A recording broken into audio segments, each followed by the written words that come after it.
Hi everybody, Q here from Hyperstocks. Today we're going to go over option contract setups, specifically more in detail about how we choose the setups that we choose in the Hyper chat. Many of our members recently have been sending us questions about taking advantage of these setups in which we started sending out in 2022. Option contract has been very, very popular in the stock market in the last year or say.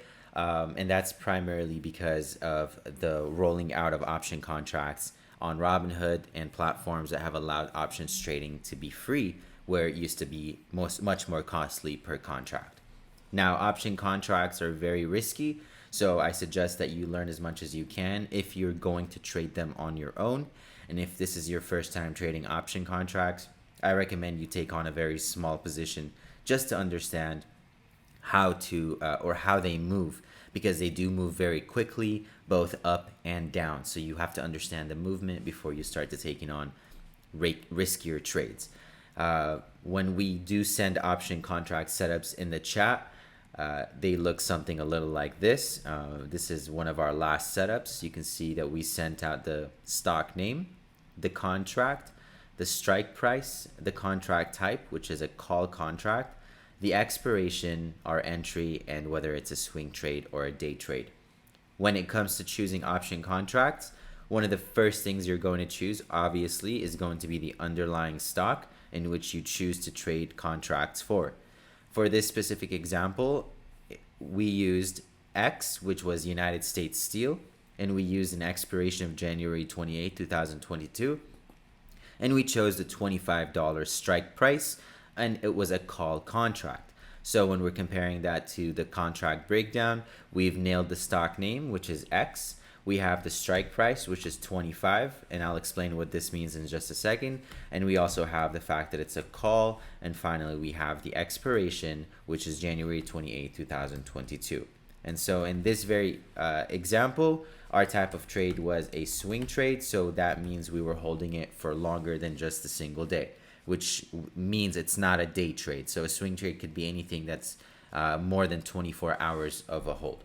So in the case of X, we bought this on, I believe, January 12th. So on January 12th, X was trading at around $25, and we sold it the very next day for 1.63. So let's explain a little bit what the entry and the close mean, and then we'll go into the rest of it.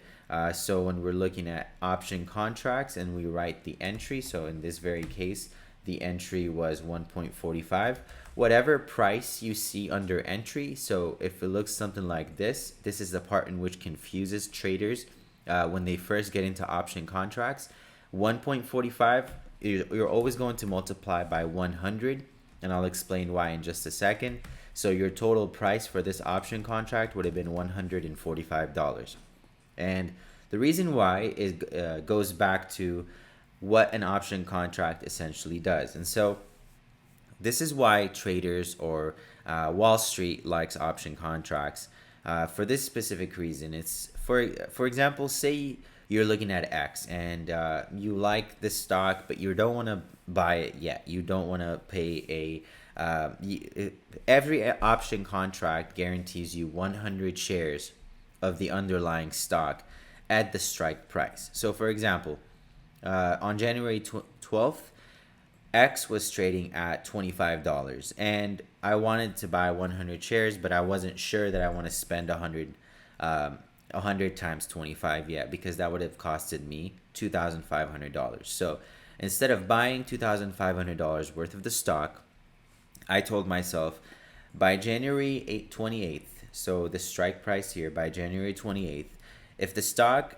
is trading at a higher point than 25, I don't want to regret not buying. And so what you do is you go to the options list. And so if you're on Thinkorswim, you're going to go to the options list here. But for the purposes of this video, we're going to use Robinhood only because it's easier to look at. Personally, I use Thinkorswim, but Robinhood is also a favorite of people. So what you're going to do is, once again, you want to guarantee yourself this stock at $25, no matter where it's trading at in the future. It's trading above, if it's trading above $25. So what you're going to do is you're going to find your desired expiration. So if you think that X is going to be more than 25 by January 28th and you want to try to buy it before then you're going to find that expiration price on January 28th, and then you're going to go to the strike price in which you prefer. So for this specific case, it's going to be 25. So I find the strike, I like what I see, and then I go to buy it. However, when you're going to buy it, you want to make sure that you're selecting a proper bid and ask. So for our example, when we purchased the stock, it was or the option contract, we didn't buy the stock, we bought the option to buy the stock at a strike price of our choice. So for our entry here, it was 1.45, and so we multiply that by 100. You can see that because this was a few days ago, so the bid and ask have changed, but you always want to go under the bid and ask, and you see that there's a difference. So the bid is where the buyers are bidding, they're trying to buy at that price, and the ask is where the sellers are selling. So most sellers are selling of 1.54. And the difference between these two numbers is called the spread. And so right now there's a how much is that? 7-cent spread in between the two, which is $7, because remember, you're multiplying this by 100. So this times 17 times 105 is how many people are bidding and how many people are selling at that price. And so there's a 7-cent spread, or a $7 spread in this case. So when we put our entry, for example, as 1.45, it's typically anywhere between the bid and the ask. At the time it would have been, but this is a few days later, so these have changed. And so if you try to buy too close to the bid, a lot of times you're not going to get fulfilled because there's not enough people willing to sell at that price. You can see that most sellers are trying to get above 1.54. And if so, you want to bid, so you want to price. When you buy an option contract, you're going to I can't do it now, it's off market time and I don't trade on Robinhood. You're going to go to the 25C and you're going to change this. You're going to continue, and you're going to take how many contracts you want to buy. If you want to buy one, and you know that there's a bid between the two, so you want to be somewhere in the middle, around 1.51, and then you're going to review your order and you're going to buy the contract. So when you buy the contract, now it opens up your timeline for the stock to go towards the strike price that you've chosen. So because we chose a call contract, the higher the stock goes into, let's see, for example, so the higher the stock begins to move up from here above 25, because it says $25 strike, the more the value of your contract becomes. Let's explain why.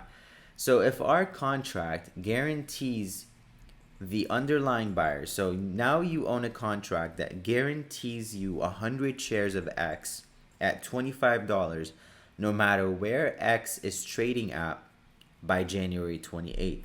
So if X was trading, for example, at $35, so that's $10 higher than the current price. X right now is 25. Let's see what those contracts are worth. The contracts that are $10 higher than the current price, which is going to be $15. You can see that those contracts right now are worth $1,060. And that's because they are so deep into being in the money. So they are in the money, meaning that the strike price has already been accomplished and now the stock is worth a lot more. And whoever holds this $15 contract actually can buy so they can choose to exercise the contract. And exercising the contract means they want to go through with it and buy 100 shares of the stock. So if they own one contract with a $15 strike price, they can choose to sell it to the market for $1,060, or they can choose to exercise and buy 100 shares at $15 of X instead of the current price of 25. And so when you're buying your own $25 contract, it's going to be pretty much impossible for X to go up by $10, but the moment X begins to go towards your strike or above it, your contract's value will begin to go up. And that's exactly what happened here with X. We only bought one contract on January 12th for $145, and the next day we sold it for $163, which was a $28 profit. Instead, but the stock only moved up about 20 to 50 cents. Let's say the stock moved up a whole dollar by the next day. So when we bought our contract here and the stock went up to 26 the next day, we sold our option for a 15% profit. But you would have needed to buy $700 worth of stock, so that's 28 shares of X, to sell the next day at 26 for you to make the same $28. So you can obviously see that you need to spend a lot less and make a lot more when trading options. But what that comes with is the risk of losing a lot more when you spend a lot more. So you always want to keep in mind that options will move quickly in both directions. And the best thing you can do when trading options is buy yourself time, and only buy options on stocks that have a long history of being bullish or moving in the direction in which you choose, which brings me to my next point. There are the other side of option contracts, which are puts. So when you're buying an option contract, you either buy a call or a put. And when you go to your broker, it's very important you don't mess this up, because you always want to make sure you're buying the right thing. You want to be on the buy side. You always want to be on the buy side. I'm not going to ever send out a sell side signal. It's not. Those are two-legged strategies, and it's not something that that I want to involve you in just yet. The buy side of the call option, or the buy side of the put option. Calls means that you want the stock to go up, and puts means that you want the stock to go down. So if we are bearish on a stock, or if the market is coming down and we want to take advantage of the market coming down, then you buy puts, which is something that we did, for example, here not too long ago on Qualcomm. So Qualcomm, just like X, we had the stock, we chose puts. So you want to pay attention to the P or C, because it either means call or puts. So we were bearish on Qualcomm, we wanted it to come down. We bought the contract on January 13th. On near end of day, we bought it right over here. The stock came down overnight, and we sold the very next morning for 35% return. So we bought at 310 and sold at 415 the very next day, right at open before the gap up. So with option contracts, especially short-term option contracts, you want to pay close attention every day for the close and the sell alerts, because it's vital that we close at those times. When it comes to longer contracts, so longer holds, those are going to be a little bit safer, because obviously if you're looking at a chart for Apple and you look at its history over the last year, you see that Apple is, for the most part, a bullish stock. It's a stock that usually goes up. And so when you're buying contracts on Apple, for example, then you are safer on pushing out that expiration. So say, for example, you believe that right now it's the beginning of the year, you believe that by the end of 2022 or the beginning of 2023, Apple is going to be worth at least $200. And so what do? Right now Apple's at 173.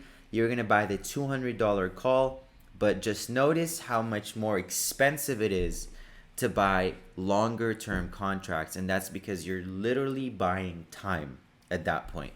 Because if you bought the January 28th contract, it only gives you 8 days today. I'm sorry, not 8 days, about 10 days to 11 days for the stock to hit $200. So say you're buying the $200 contract on Apple, it's only going to cost you $11 to get in this contract, because there's such a little chance for Apple to be at $200 by January 28th of this year. But if you're buying the January 19th, 2024 contract, or the January 20th, 2023 contract, it's going to cost you $1,000 for the $200 strike. And that's because the odds of Apple reaching that price point are much, much higher if you give it more time. Therefore, your contract's price is also going to go up. But your contract's price every day that you hold the contract, you're losing time decay, and time decay is what theta is, which is pretty much whatever this number is times 100. So for now, you're losing $2 a day for every day that you hold this contract. And then the stock's underlying movement. If the stock is going up, then obviously your contract's value is going up. If the stock's going down, your contract's value is going down with it. But that's on the call side. The put side will be the exact opposite. Now, if you guys are interested in learning more about option contracts, you guys are able to take the full hyper growth course.